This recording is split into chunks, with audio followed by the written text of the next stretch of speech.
Patriots. I don't know why. Yes, Mr. Brady is back in the Super Bowl. See?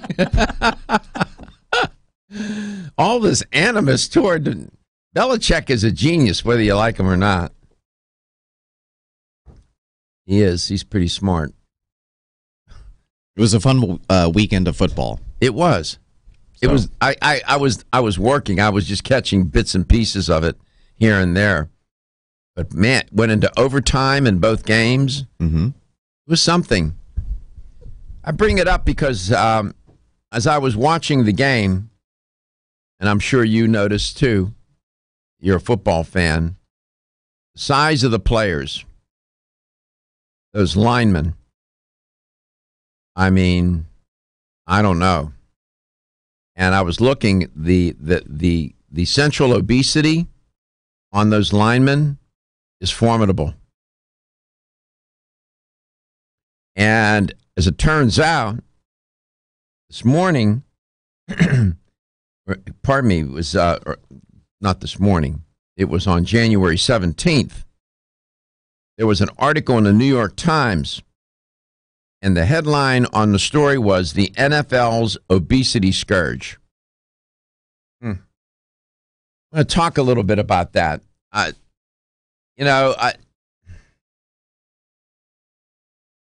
watch these. I've been a sports fan my whole life, and I love sports, and I get it. But it's done for the entertainment of others. They turned it into it's entertainment. The NFL is one of the best entertainment marketing companies in the world. All hands down, 100% full stop. No doubt. It's entertainment. Let's not misunderstand. It's sports, but it's entertainment. And these players are at high risk. That is a dangerous entertainment. That game is violent, right? One of our guests, Dr. Michael Lewis,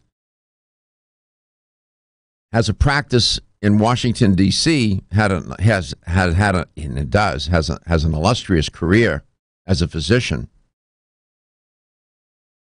and deals with head injuries. And I don't know. There's some issues raised in this New York Times story that I think merit some attention. And I want to give attribution to Ken Bison, Beison. He wrote a wonderful. It's a tome.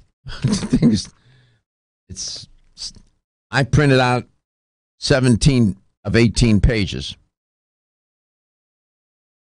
and head injuries has gotten the lion's share of the focus and concern relative to the NFL and these players. Let us not forget that these players are human beings.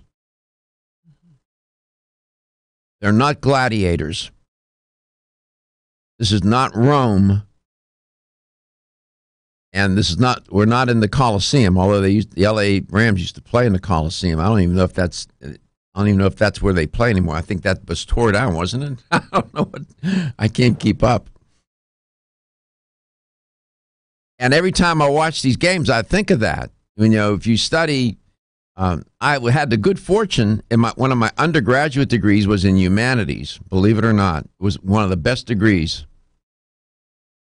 And we studied these, ancient Rome and Greece, and you start to, and what they did for entertainment. And as I think, when you go back and you look at that history and you look at what we're doing now, it's not that much different. Costumes are different, right? But it's for the crowd, the mob, as they used to call it in Rome. Not to say that NFL fans are a mob, but you get my point. And these players, when you follow, if you've listened to ESPN or watch ESPN, they do all those wonderful documentaries on football players and what has happened to them. And was it Ben Webster for the Steelers that committed suicide? Was it Ben Webster, Gary? He committed suicide in his pickup truck. They found him dead. Check me on that. I'm working from, I don't know if it was Ben Webster. Who was it? He was so loved. I'm a Steelers fan. I was born and raised in Pittsburgh. There's some tragic stories associated with these NFL football players once they leave. Terrible stories. What has happened to them? Did you find anything? Mike Webster. Thank you. Mike Webster. There was a Ben Webster, too. Mike Webster. That guy was amazing. I mean, you talk about a football. He was a football player's football player. Mike Webster. Yeah. Poor thing. Many like him. The brain injuries, the trauma. Now it's obesity. Nobody's talking about it. Come back. I'll give you a few tidbits from this story.